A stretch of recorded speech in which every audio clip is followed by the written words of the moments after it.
చాలామందికి ఒక అపోహ ఉంటుంది. ఎవరైతే ఎక్కువగా మాట్లాడతారో, ఎవరైతే ప్రేమని మాటల్లో చూపిస్తారో వారికే మనసు ఉంటుందని.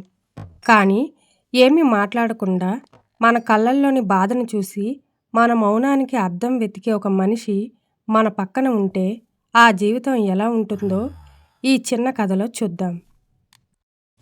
చైతన్య ఎప్పుడూ తన భార్యను తక్కువ చేసి చూసేవాడు. నీకు లోకం తెలియదు, నలుగురిలో ఎలా మాట్లాడాలో తెలియదు, నీకంటే ఆఫీస్లో నా కొలీగ్స్ నన్ను బాగా అర్థం చేసుకుంటారు అని అంటూ ఉండేవాడు.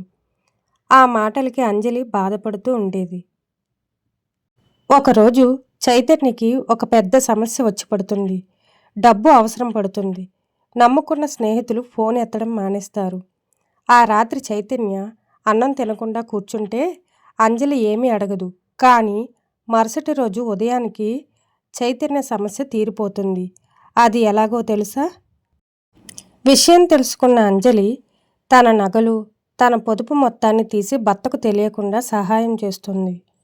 అంజలి తన మాటలతో కాకుండా తన చేతలతో తన ప్రేమని నిరూపించుకుంది. ఆమెకు ఆడంబరంగా మాట్లాడడం రాదు, కానీ ఆపదలో ఉన్నప్పుడు భర్తను ఎలా కాపాడుకోవాలో తెలుసు.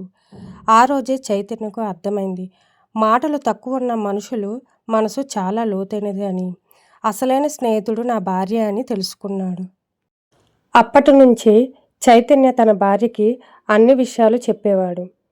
ఇద్దరు కలిసే ప్రాబ్లంని సాల్వ్ చేసుకునేవారు. ఆనందంగా ఉన్నారు. మిత్రులారా, ఎదుటి మనిషి ఎంత మాట్లాడుతున్నారు అన్నది కాదు, మనకు అవసరమైనప్పుడు ఎంత నిలబడుతున్నారు అన్నది ముఖ్యం. మీ ఇంట్లో కూడా ఇలాంటి సైలెంట్ వారియర్ ఉంటే ఈ వీడియోను వారికి అంకితం చేయండి.